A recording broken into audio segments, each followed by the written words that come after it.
আসসালামু আলাইকুম রহমতুল্লাহি ওবারাকাতুহু। সুপ্রিয় বন্ধুরা, আশা করি আল্লাহর অশেষ মেহেরবানিতে সবাই ভালো আছেন। হজরত জাফর সাদেক রহমতুল্লাহ আলাই। পরিচয়: হজরত জাফর সাদেক রহমতুল্লাহ আলাই তাহার উপনাম আবু মুহাম্মদ। তিনি হজরত মুহাম্মদ সাল্লাল্লাহু আলাইহি সাল্লামের চাচাতো ভাই ও জামাতা হজরত আলী কারমাল্লাহুর বংশধর ছিলেন। তাহার জীবনী সর্বপ্রথমে ভিডিওতে উল্লেখ করা হলো তিনি ছিলেন হজরত আলী রাদিয়াল্লাহু তাআলা আনহু এর সন্তান। সমস্ত ওলিদের মাথা এবং নবুয়তের উজ্জ্বল দলিল, ওলিদের বাদশাহ। তিনি কুরআন, হাদিস ও এলমে মারিফতের একজন বিশেষ জ্ঞানী ব্যক্তি ছিলেন।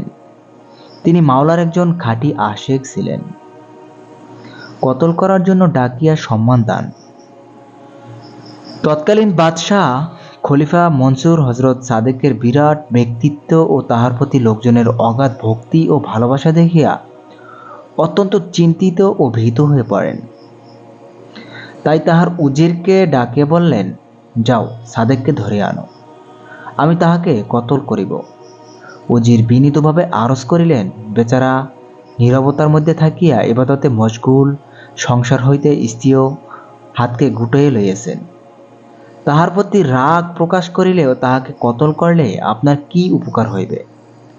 খলিফা বলিলেন, যাই হোক না কেন, তাহাকে আমার দরবারে আনতেই হবে। উজির পুনঃ পুনঃ নিষেধ করিয়াও যখন খলিফার মনের গতি ফিরাইতে পারলেন না, তখন হজরত সাদেককে ডাকতে গেলেন। খলিফা চাকর নকর দিকে ডাকিয়া বললেন, এই মুহূর্তে সাদেককে দরবারে হাজির করা হইবে। আমি তখনই মাথার তাজ খুলিয়া ফেলিব, ইহা দেখিলে তোমরা সাদেকের মস্তক দুই টুকরা করিয়া ফেলবে। হজরত সাদেক রহমতুল্লাহ আলাই যথা সময়ে খলিফা মনসুরের দরবারে পৌঁছিলেন।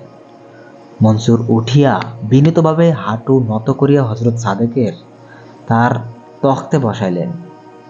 দরবারে উপস্থিত লোকেরা এই ঘটনা দেখে অত্যন্ত আশ্চর্যান্বিত হইল।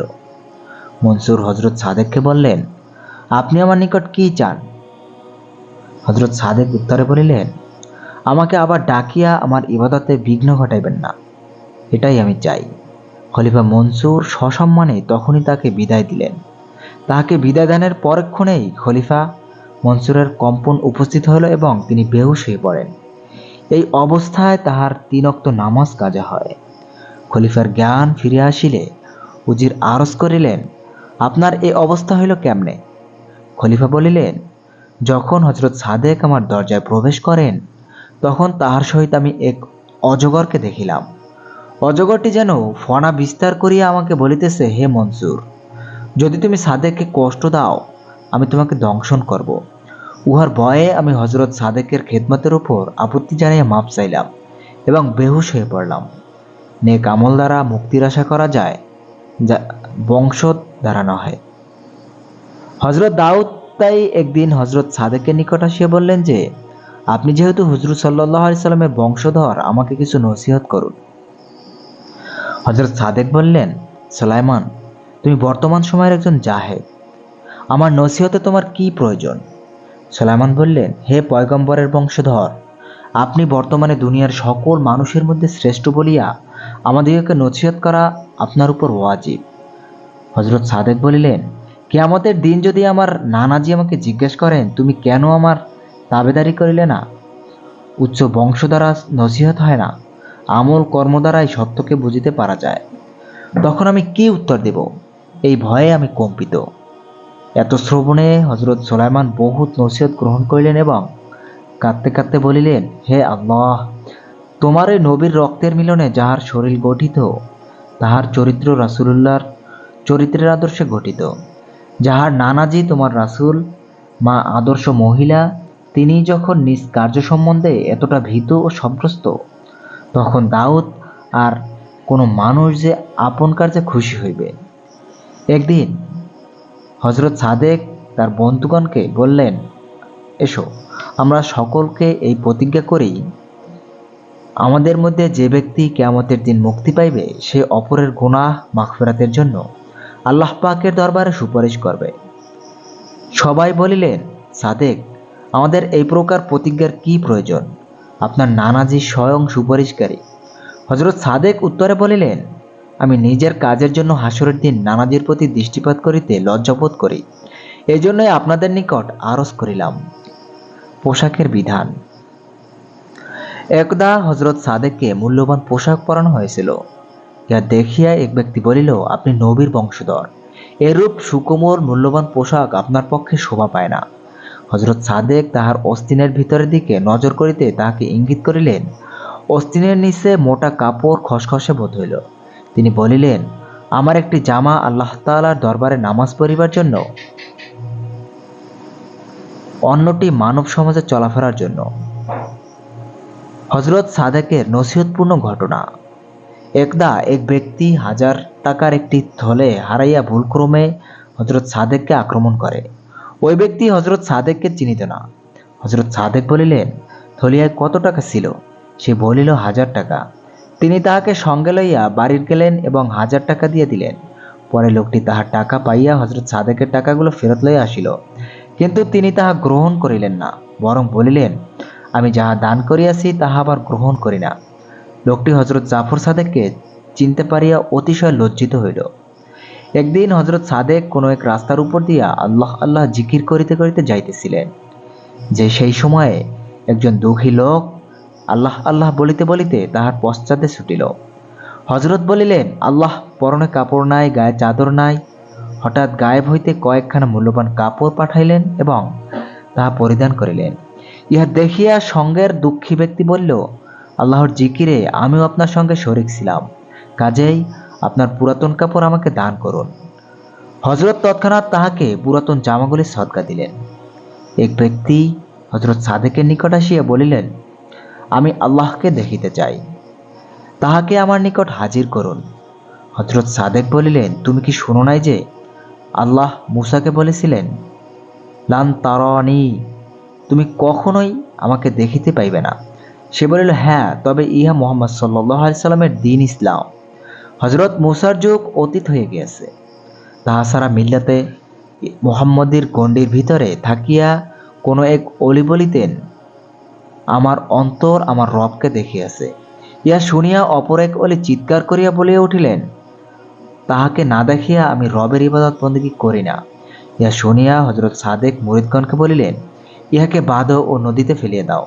তাহাকে নদীতে ফেলিয়া দেওয়া হলো, কিন্তু পানি তাহাকে উপরে উঠাইয়া দিয়েছিল এবং হযরতের নিকট সাহায্য চাইল। হযরত সাদেক ইহা দেখিয়া পানিকে বলিলেন, ইহাকে ভালো মতো হাবুডুবু খাওয়াও।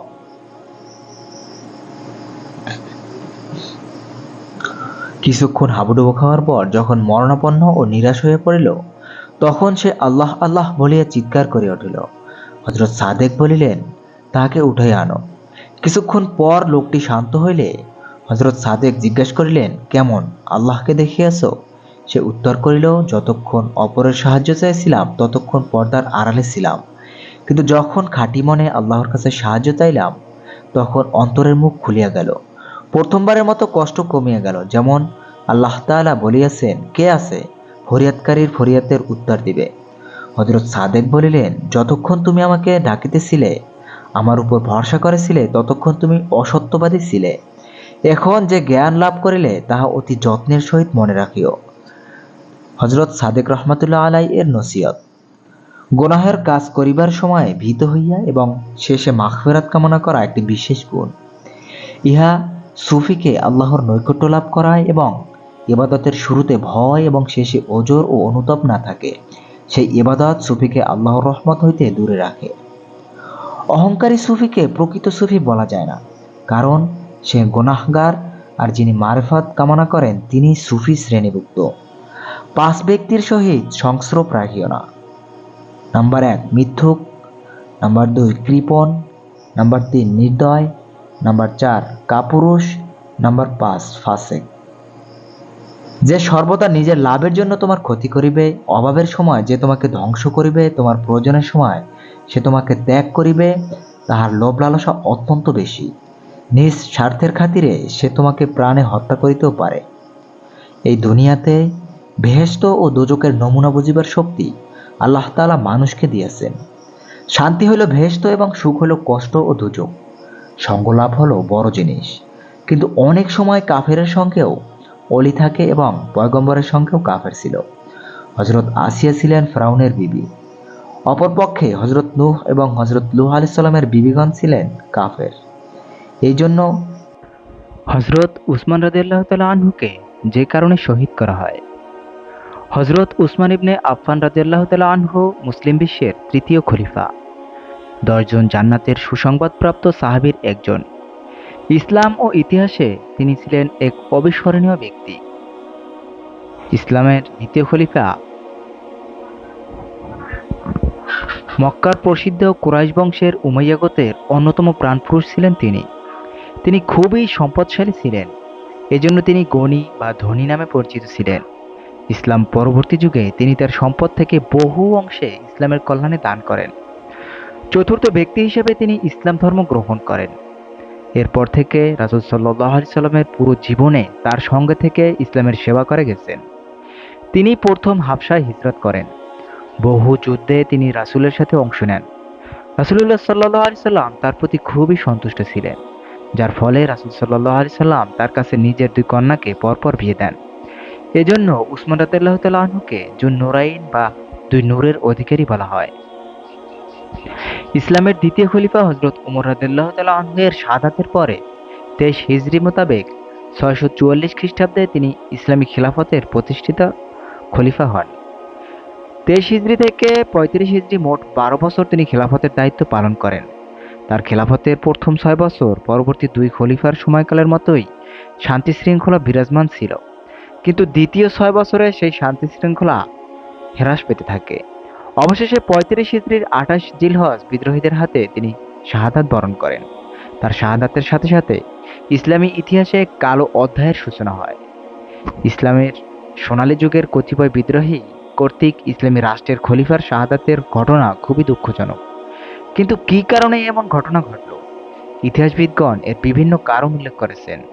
সুপ্রিয় বন্ধুরা, চলুন আমরা সংক্ষেপে কিছু আলোচনা করব আজ। উসমান রাদিয়াল্লাহু তাআলা আনহু এর শাহাদাতের কিছু কারণ। প্রথম কারণ হিসেবে আমরা বলতে পারি সাহাবায়ে কেরামের যে পবিত্র জামাত রাসূল সাল্লাল্লাহু আলাইহি সাল্লামের মুবারক সহচর্যে ঐক্য ও জীবন দর্শনের শিক্ষা লাভ করেছিলেন, তারা ধীরে ধীরে দুনিয়া হতে বিদায় হয়ে যাচ্ছিলেন। পরবর্তী যে প্রজন্ম এই মহান জামাতের উত্তরাধিকারী লাভ করেছিল, আত্মত্যাগ খোদাভীরুতার দিক দিয়ে তারা পূর্ববর্তীদের যোগ্য অধিকার হিসেবে গণ্য হয়নি। রাসূল সাল্লাল্লাহু আলাইহি সাল্লামের সাহাবীদের সবচেয়ে বড় বৈশিষ্ট্য ছিল তাদের জীবন মরণ নিবেদিত ছিল একমাত্র মহান আল্লাহর জন্য। তারা সর্বদা স্বার্থের ঊর্ধ্বে ছিলেন। এজন্য কোনো প্রকার অন্তর্বিরোধ ও মন কষাকষি তাদেরকে স্পর্শ করতে পারেনি। কিন্তু পরবর্তী পর্যায়ে যারা ময়দানে অবতীর্ণ হয়েছিলেন, তারা ততটুকু নিষ্ঠাবান ও স্বার্থহীন ছিলেন না। ফলে পরস্পরের মধ্যে স্বার্থের প্রশ্নে সংঘাত স্বাভাবিকভাবেই দেখা দিতে পারে। দ্বিতীয় কারণ, তার যুগে ইসলামী খেলাফতের কয়েক শ্রেণীর মানুষের মধ্যে অন্তর্কোন্দল শুরু হয়। তবে খেলাফার দৃঢ়তার সেগুলো বড় আকারে প্রকাশ পায়নি। কিন্তু এই অন্তর্কোন্দল পরবর্তী সময়ে বিভিন্ন সমস্যাকে উস্কে দেয়। বনু উমাইয়া ও বনু হাশিমের মধ্যে মতবিরোধ। হাশিমি বংশের লোকেরা নিজেদেরকে রাসূল সাল্লাল্লাহু আলাইহি সাল্লামের উত্তরাধিকারী মনে করত। পূর্ববর্তী গোত্রীয় অনৈক্যের পরিপ্রেক্ষিতে আল্লাহর রাসূলের খেলাফত তাদের গোত্রীয় প্রতিদ্বন্দ্বী উমাইয়া বংশের কারো অধীনে থাকুক, এটা হাশিমিরা মনে প্রাণে মেনে নিতে পারেনি। কুরাইশ ও অকুরাইশদের মধ্যে অনৈক্য। মুসলমানদের সংখ্যা দিন দিন বিপুল পরিমাণে বৃদ্ধি পাচ্ছিল। ইসলামী রাষ্ট্রের বিস্তৃতির প্রশ্নে কুরাইশদের সাথে সাথে আরবের অন্যান্য গোত্রের লোকও সমানভাবে অংশগ্রহণ করে। এক সময় তো কুরাইশদের তুলনায় অন্যদের অবদান ব্যাহত বেশি হলেই মনে শুরু করে। এজন্য কুরাইশরা চাইতো না নেতৃত্বের মুকুট কেবল কুরাইশদের বংশের মধ্যে সীমাবদ্ধ থাকুক। আরব অনারবের অঙ্ক। ইসলামের জ্যোতি আরবের বাহিরে সিরিয়া, ইরান ও মিশর পর্যন্ত পৌঁছে গিয়েছিল, কিন্তু এলাকায় বিভিন্ন ধর্মের অগণতি লোক ইসলামের দীক্ষা নিয়েছিলেন। ইসলামী রাষ্ট্রের প্রসারে তারাও নিজেদেরকে আরবদের সমধিকার বলে দাবি করতে শুরু করে। এক কথায় বনু হাশেম বনু উমাইয়াকে মানতে পারছিল না। আরবের সাধারণ অধিবাসী কুরাইশদের আর অনারব জাতিগুলো আরবদের আধিপত্য বরদাস্ত করতে পারছিল না। এইভাবে ইসলামী রাষ্ট্রের বিভিন্ন স্তরে পারস্পরিক হিংসা বিদ্বেষ অনৈক্য ও শত্রুতার বীজ ধীরে ধীরে দানা বাঁধতে থাকে।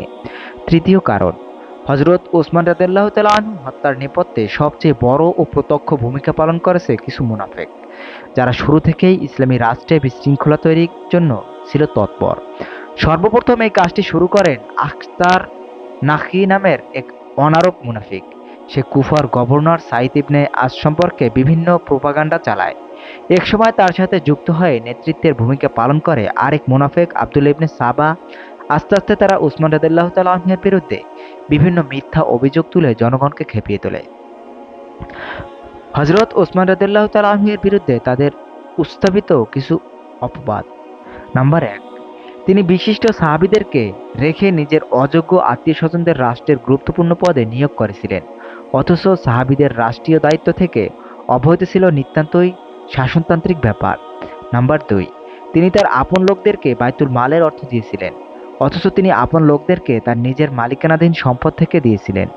নাম্বার ৩, তিনি হযরত যায়েদ ইবনে সাবিত রাদিয়াল্লাহু তাআলা আনহু কর্তৃক লিখিত কুরআনের কপি ব্যতীত অবশিষ্ট সমস্ত কপি জ্বালিয়ে দিয়েছিলেন, অথচ তিনি কুরআনের যে কপি সংরক্ষণ করেছিলেন তা ছিল হযরত আবু বকর রাদিয়াল্লাহু তাআলা আনহু কর্তৃক সংগৃহীত ও সংকলিত, আর এটা তিনি করেছিলেন সাহাবায়ে কেরামের ঐকমত্যের ভিত্তিতে। নাম্বার ৪, তিনি কতিপয় নতুন বিদআত সৃষ্টি করেছেন, অথচ সেগুলো ছিল একান্তই ইজতিহাদি ব্যাপার, যা সাহাবায়ে কেরামের জামাতের উপস্থিতিতে করা হয়েছিল। এগুলোকে বিদআত বলা চলে না। নাম্বার ৫, তিনি মিশর হতে আগত প্রতিনিধি দলের সাথে প্রকাশ্য বিশ্বাসঘাতকতা করেছেন। হযরত ওসমান রাদিয়াল্লাহু তাআলা আনহু-এর বিরুদ্ধে যতগুলো মিথ্যা অভিযোগ তোলা হয়েছিল, তার মধ্যে সবচেয়ে গুরুতর ছিল এই অভিযোগ। মূলত এই অভিযোগের জের ধরেই তাকে শহীদ করা হয়, অথচ এটিও ছিল মিথ্যা ও বানোয়াট অভিযোগ। যেভাবে সূচনা হয় বিদ্রোহের, প্রথমে মিশর থেকে কিছু সংখ্যক বিদ্রোহী মদিনায় এসে মিশরের গভর্নর আব্দুল্লাহ ইবনে আবু সারাহর বিরুদ্ধে অভিযোগ তোলে।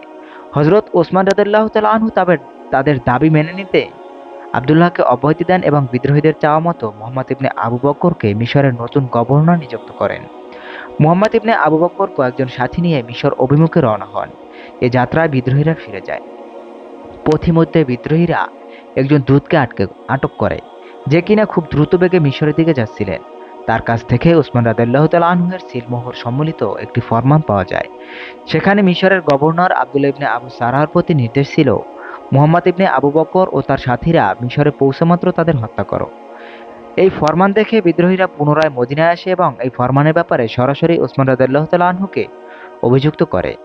ওসমান রাদিয়াল্লাহু তাআলা আনহু কসম করে অভিযোগ অস্বীকার করেন। পরক্ষণে জানা যায় চিঠির হাতের লেখাটি মারওয়ানের। এ পর্যায়ের বিদ্রোহীরা মারওয়ানকে তাদের হাতে তুলে দেওয়ার দাবি জানায়, কিন্তু ওসমান রাদিয়াল্লাহু তাআলা আনহু তাকে বিদ্রোহীদের হাতে তুলে দিতে অস্বীকৃতি জানান, কারণ তার ধারণা ছিল মারওয়ানকে বিদ্রোহীদের হাতে তুলে দিলে তারা তাকে মেরে ফেলবে। এক পর্যায়ে এসে বিদ্রোহীরা ওসমান রাদিয়াল্লাহু তাআলা আনহু-এর পদত্যাগ দাবি করে, কিন্তু রাসূলের পূর্ব নির্দেশনা মোতাবেক তিনি পদত্যাগ করতে অস্বীকার করেন। বিদ্রোহীরা ওসমান রাদিয়াল্লাহু তাআলা আনহু-এর বাসভবন অবরোধ করে রাখে প্রায় ৪০ দিন। বিদ্রোহীদের দাপট এতই বেশি ছিল যে মদিনার সাধারণ মানুষ তো দূরে থাক, বিশিষ্ট সাহাবীরাও তাদের সামনে যেতে পারছিল না।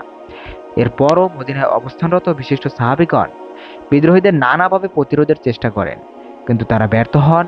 আর এদিকে ওসমান রাদিয়াল্লাহু তাআলা আনহু চাচ্ছিলেন না তার কারণে মদিনায় কোনো রক্তপাত হোক, তাই তিনি বিদ্রোহীদের সশস্ত্র প্রতিরোধে যাননি। এক পর্যায়ে তারা খলিফাকে হত্যা করতে উদ্যত হয়। পরিশেষে তারা ৩৫ হিজরি সনের ২৮ জিলহজ খলিফার বাসভবনের দেয়াল টপকে কুরআন তেলাওয়াতরত অবস্থায় খলিফাকে শহীদ করেন। খলিফা ওসমান রাদিয়াল্লাহু তাআলা আনহু-এর মৃত্যুতে ইসলামী রাষ্ট্র এক মহা বিপর্যয়ের সম্মুখীন হয়, যা পরবর্তী সময়ে কখনোই মুসলিম বিশ্ব কাটিয়ে উঠতে পারেনি। সুপ্রিয় বন্ধুরা, শিক্ষণীয় গল্প পাপকে ঘৃণা করো, পাপীকে নয়। এটি ইসলামের একজন বুজুর্গ বায়েজিদ বোস্তামী দাওয়াহ জীবনে গল্প, যিনি একদিন একজন বিপদগামী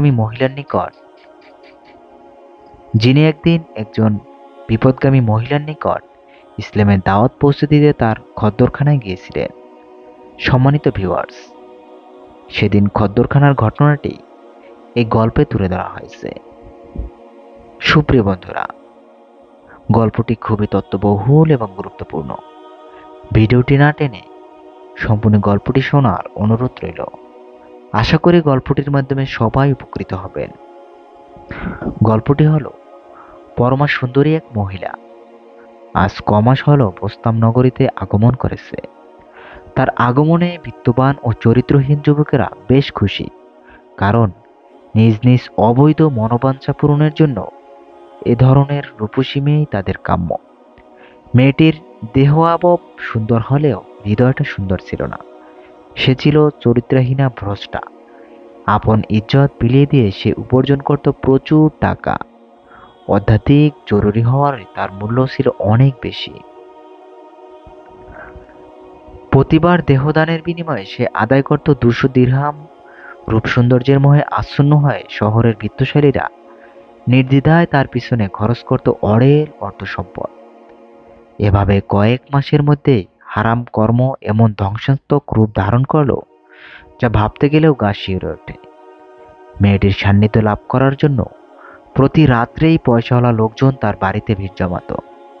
বিপুল পরিমাণ খদ্দের পেয়ে মহিলার আনন্দ যেন আর ধরে না। মাসিক রুজির পরিমাণ হিসেব করে সে নিজেই বিস্মিত হয়, ভাবে এ শহরে আগমন করে বেশ বুদ্ধিমত্তার পরিচয় দিয়েছি। এভাবে চলতে থাকলে প্রচুর সহায় সম্পত্তির মালিক হতে বেশি দিন আমাকে অপেক্ষা করতে হবে না। দিন দিন নিজের উন্নতির কথা চিন্তা করে মেয়েটি মনে মনে বেশ খুশি পুলকিত। আনন্দের বন্যা বয়ে যায় তার সমস্ত হৃদয় জুড়ে। অঢেল সম্পদের মালিক হয়ে ভবিষ্যতে কি কি করবে সেই সোনালী স্বপ্ন এখন প্রতি মুহূর্তে সে দেখে। আগামী দিনের রঙিন স্বপ্নে বিভোর হয়ে অতিবাহিত করে জীবনের মূল্যবান দিবানিশিগুলো।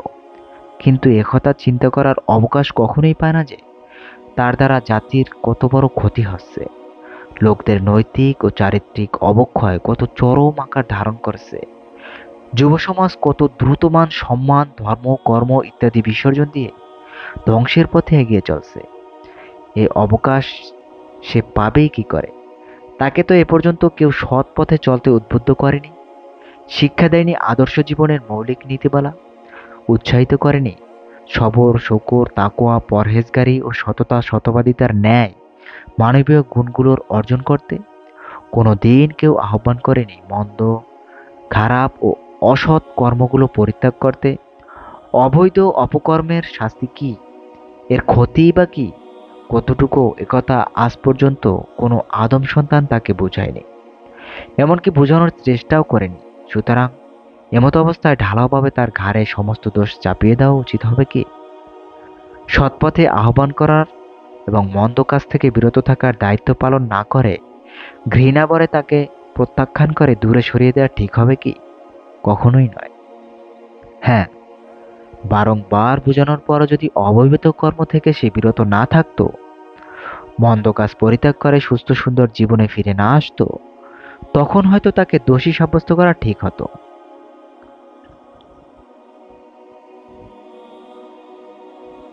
কিন্তু এর অর্থ এই নয় যে এমত অবস্থায় তাকে অবজ্ঞা করে দূরে সরিয়ে দিতে হবে। বরং পাপকে ঘৃণা করো, পাপীকে নয়। এ সূত্র অবলম্বন করে তার ভবিষ্যৎ মঙ্গলের আশায় আখিরাতের কঠিন শাস্তি থেকে বাঁচানোর উদ্দেশ্যে অসৎ অবৈধ কর্ম থেকে ফেরানোর জন্য যথাসম্ভব সব ধরনের অভিনব কৌশল অবলম্বন করতে হবে। তবেই তো তোমাদেরকে সৃষ্টি করা হয়েছে মানুষের কল্যাণের জন্য। পবিত্র কুরআনের এই আয়াতের যথার্থ বাস্তবায়ন হবে। মানুষ যে মানুষের জন্য, একথার বাস্তব প্রমাণ পাওয়া যাবে। মানুষের নৈতিক অবক্ষয় থেকে বোস্তাম নগরীর সৎ ও বিজ্ঞ লোকেরা অস্থির হয়ে পড়লেন। এ ঘৃণ্য অপকর্ম কি করে বন্ধ করা যায়, এ নিয়ে তারা অনেক চিন্তা ফিকির করলেন, অপ্রাণ চেষ্টা করলেন, অবলম্বন করলেন নানাবিধ কলাকৌশল। কিন্তু তাতে কোনো কাজ হলো না। ফলে কোনো উপায়ন্ত না দেখে শেষ পর্যন্ত তারা তৎকালের প্রসিদ্ধ বুজুর্গ বিখ্যাত আল্লাহর অলি হজরত বাইজিদ বোস্তামি রহমাতুল্লাহ আলাই এর শরণাপন্ন হলেন। সুপ্রিয় বন্ধুরা, বিস্তারিত আলোচনা শেষে তারা সবিনয় আরজ করে বললেন, হজরত, অনুগ্রহ করে শহর থেকে পাপ দূর করুন, অন্যথায় অল্পকালের মধ্যে এ শহর ধ্বংস হয়ে যাবে। তখন হজরত বাইজিদ বোস্তামি রহমাতুল্লাহ আলাই সব কিছু মনোযোগ সহকারে শুনলেন। তারপর বললেন, তোমরা এখন যাও, দেখি এর প্রতিকারের কি ব্যবস্থা করা যায়। তারা সবাই চলে গেল। লোকজন চলে যাবার পর হজরত বাইজিদ বোস্তামি রহমাতুল্লাহ আলাই ভীষণ পরেশান হলেন, চরম পর্যায়ের অস্থির হয়ে পড়লেন। মনে মনে বললেন, আমি জীবিত থাকলেই এই শহরে এত বড় মারাত্মক অপকর্ম, খোদা তাআলার এত বড় নফরমানি, হায় যদি হাসরের ময়দানে পরাক্রমশালী আল্লাহ প্রশ্ন করে বসে, হে বাইজিদ, তোমার উপস্থিতিতে বোস্তাম নগরীতে এত বড় ধ্বংসাত্মক কর্ম সংঘটিত হলো, অথচ তুমি তা বন্ধ করার কোনো চেষ্টাই করলে না, এর প্রতিকারের কোনো ব্যবস্থাই তুমি নিলে না। পাপ পঙ্কিলতায় আকণ্ঠ নিমজ্জিত এক অবলা নারীকে সৎপথে ফেরানোর জন্য কোনো চিন্তাই তুমি করলে না। তাহলে আমি কি জবাব দিব? কিভাবে আমি আল্লাহ ও তদীয় রাসূলের সামনে মুখ দেখাবো? হায়, এমন জীবনের চেয়ে মৃত্যুই তো শ্রেয়। এসব কথা চিন্তা করে তার পেরেশানির মাত্রা আরো বেড়ে গেল। নগরবাসীর উপর আসন্ন বিপদাশঙ্কায় তিনি সীমাহীন ব্যাকুল হয়ে পড়লেন। শেষ পর্যন্ত অনেক চিন্তা গবেষণা করে এই ধ্বংসাত্মক কর্মকাণ্ড বন্ধ করার একটি সুন্দর উপায় তিনি বের করতে সক্ষম হলেন। উপায় খুঁজে পেয়ে হযরত বাজিদ বোস্তামী রহমাতুল্লাহ আলাই কাল বিলম্ব না করলেন, মাগরিবের নামাজ আদায় করলেন।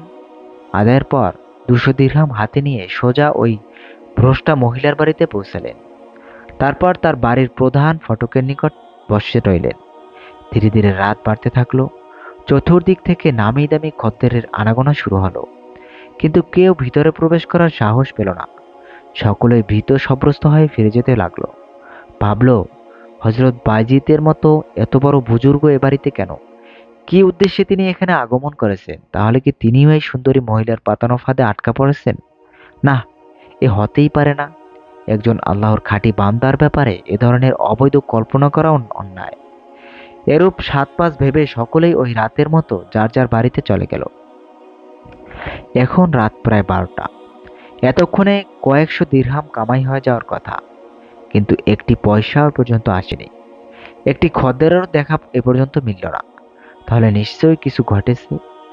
এসব কথা ভাবতে ভাবতে মহিলা অস্থির হয়ে পড়ল। এমন সময় খবর নেওয়ার জন্য ভৃত্যকে বাইরে পাঠালো।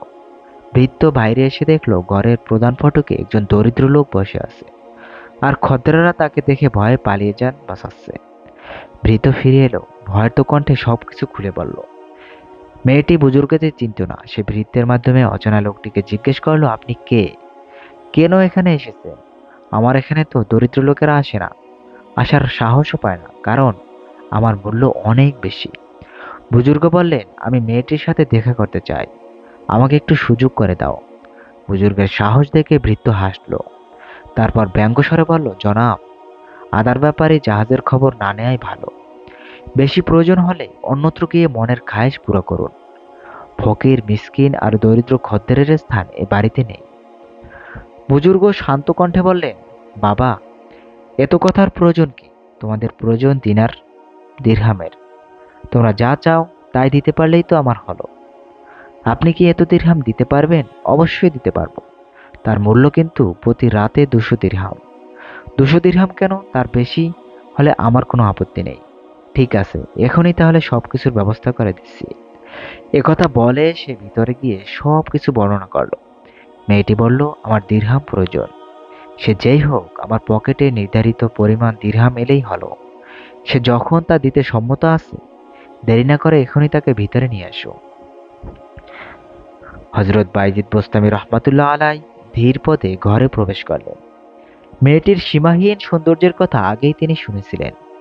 ঘরে প্রবেশ করে স্ত্রীয় দৃষ্টিকে কঠোরভাবে সংযত করলেন। তারপর 200 দিরহাম পরিশোধ করে মেয়েটিকে সম্বোধন করে বললেন, এখনো তো তুমি আমার, তাই না? হ্যাঁ, তাই। আমি এখন তোমাকে যা ইচ্ছে তাই করতে পারি। হ্যাঁ, এখানে অন্যেরা এসে যা করেন তা করার অধিকার আপনারও আছে। তোমার ক্ষতি কিংবা অসুবিধা হবে না এমন কিছু যদি তোমাকে দিয়ে করাতে চাই, হ্যাঁ, তাতেও আমি রাজি। আমার কোনো সমস্যা না হলেই হয়। না, তোমার কোনো সমস্যা হবে না, বরং তোমার উপকারী হবে। জি, তাহলে শুরু করুন। আমার কোনো আপত্তি নেই। আজকে রাতের জন্য আমার সমস্ত দেহ মন কেবল আপনার জন্য নিবেদিত। আপনি যা খুশি তাই করতে পারেন। আমি যদি তোমাকে একটি নির্দেশ দেই, তবে কি তা মানতে পারবে? অবশ্যই। আমি তো বারবার বলছি, আজ আমি আপনার। আপনার যে কোনো খেদমত করার জন্য আমি প্রস্তুত আছি। আপনার মনোরঞ্জনের জন্য যা করা প্রয়োজন সবই আমি করব। ঠিক আছে, তাহলে আমার নির্দেশ হলো এক্ষুনি রেশমি কাপড় পাল্টে অজু গোসল সেরে সাদা কাপড় পরিধান করে একটি জায়নামাজ সহ এখানে চলে এসো। এরূপ নির্দেশের জন্য মেয়েটি মোটেও প্রস্তুত ছিল না। এজন্য তার জীবনে এক নতুন অভিজ্ঞতা। এরূপ খদ্দের জীবনে সে কোনো দিন দেখেনি। লোকটির কথা শুনে সে ভীষণ আশ্চর্য হলো। ভাবলো, এ আবার কেমন খদ্দের? আমার মতো সুন্দরী ষোড়শী পেয়ে তার এখন কি করা উচিত? আর সে কি করছে? এ তো দেখছি কোনো মানুষ নয়, অন্য কিছু হবে। তবু দেখা যাক শেষ পর্যন্ত কি দাঁড়ায়। একথা ভেবে সীমাহীন কৌতূহল নিয়ে সত্যি সে বুজুর্গের নির্দেশে অক্ষরে অক্ষরে পালন করে সামনে এসে দাঁড়ালো। হজরত বাইজিদ বোস্তামি রহমাতুল্লাহ আলাই মেয়েটিকে নিয়ে 2 রাকাত নফল নামাজ আদায় করলেন। তারপর তাকে জায়নামাজে বসিয়ে আল্লাহ পাকের দরবারে কেঁদে কেঁদে বললেন, ওগো মাবুদ, তুমি সর্বজ্ঞ, তুমি সর্বশক্তিমান, তুমি সব কিছু জানো, সব কিছু দেখো। তাবৎ বিশ্বের সকল মানুষের হৃদয় তোমার হাতে, খোদা। হেদায়েত দানের মালিক একমাত্র তুমি। এ কাজ কেবল তোমার পক্ষেই শোভা পায়। হে পরওয়ারদিগার, এ মেয়েটিকে সৎপথে আনার জন্য আমার যতটুকু সাধ্য ছিল তা আমি করেছি। বেবিচারের ঘৃণ্য পথ থেকে তুলে এনে নামাজির বেশে তোমারই সামনে দাঁড় করিয়ে দিয়েছি। হে খোদা, আমি তো তার দেহটিকে তোমার দিকে ফিরিয়ে দিলাম, বাকি কাজটুকু তুমি করে নাও। তার অন্তরটাকে তোমার দিকে ঘুরিয়ে দাও। হে রহমানুর রহিম, তুমি আমার দোয়া কবুল করো। হজরত বাইস্তি হজরত বাজিদ বোস্তামির দোয়া আল্লাহ কবুল করলেন। দোয়া সমাপ্ত হওয়ার সাথে সাথে মেয়েটির হৃদয় রাজ্যে তুমুল ঝড় শুরু হলো। তার চেহারায় এক অভাবনীয় পরিবর্তন দেখা দিল। আল্লাহর ভয়ে তার অন্তরাত্মা কেঁপে উঠল। গোটা জীবনের পাপের কথা স্মরণ করে আক্ষেপ আর অনুতাপের আনলে তার অন্তর্রাজ্য দগ্ধ হলো। ভাবল, আমার কারণে হাজারো মানুষ বিপদগামী হয়েছে, পাপ পঙ্কিলতায় নিমজ্জিত হয়েছে, সুস্থ ও আদর্শ জীবন পরিত্যাগ করে অন্যায় অপকর্মে অভ্যস্ত হয়ে পড়েছে। খোদাই জানেন আমার পরিণতি কত করুণ হবে। এসব কথা ভাবতে ভাবতে সে আর নিজেকে ধরে রাখতে পারলেন না। চরম পর্যায়ের অস্থির হয়ে হজরত বাজিদের পদপ্রান্তে লুটিয়ে পড়ে কান্না বিজড়িত কণ্ঠে বলল, মহাত্মন, এ জীবনে আমি অনেক পাপ করেছি। আমার পাপের কোনো হিসাব নিকাশ নেই। উপরন্তু অসংখ্য মানুষকে আমি সৌন্দর্যের জালে আবদ্ধ করে বিপদগামী করেছি। আমার মতো মহা পাপিয়সী বোধ হয় পৃথিবীতে কেউ নেই। হজরত, আপনি আমাকে রক্ষা করুন, আমাকে তওবা করিয়ে পাপমুক্ত করিয়ে দিন। আমি চিরদিন আপনার নিকট কৃতজ্ঞ থাকব। মেয়েটির পরিবর্তনে হজরত বাইজিদ বোস্তামি রহমাতুল্লাহ আলাই অত্যন্ত খুশি হলেন। তিনি আল্লাহ পাকের শুকর আদায় করলেন এবং সাথে সাথে তওবা পড়িয়ে দিলেন। এভাবেই একটি বেশ্যা মেয়ে বুজুর্গের আন্তরিক প্রচেষ্টায় পাপ পঙ্কিলময় জীবনের পরিত্যাগ করে সুস্থ ও সুন্দর জীবনের দিক ফিরে এলো। তৎকালীন যুগের একজন প্রসিদ্ধ আবেদা, জাহেদা ও সাধ্বী মহিলার মর্যাদা লাভ করল। সুপ্রিয় বন্ধুরা, আলোচ্য ঘটনার মাধ্যমে এ কথা দিবালোকের মতো পরিষ্কার হয়ে গেল যে আজ যারা অন্যায় কর্মে লিপ্ত তাদেরকে মন্দ বলে দূরে সরিয়ে দেওয়া মোটেও বুদ্ধিমানের কাজ নয়। কেবল বুদ্ধিমত্তা নয়, মানবতার দাবিও এই যে প্রাকী পাপীকে ঘৃণাভরে প্রত্যাখ্যান না করে তার সংশোধনের জন্য আন্তরিকতার সাথে সামর্থ্য অনুযায়ী সকল প্রকার চেষ্টা ফিকিরে করে যাওয়া, সাথে সাথে খোদার দ্বার প্রান্তে দরবারে চোখের পানি ফেলে দোয়া করা। আল্লাহ তাআলা আমাদের সবাইকে সেই তৌফিক দান করুন। আমিন। আসসালামু আলাইকুম ওয়া রাহমাতুল্লাহি ওয়া বারাকাতুহু।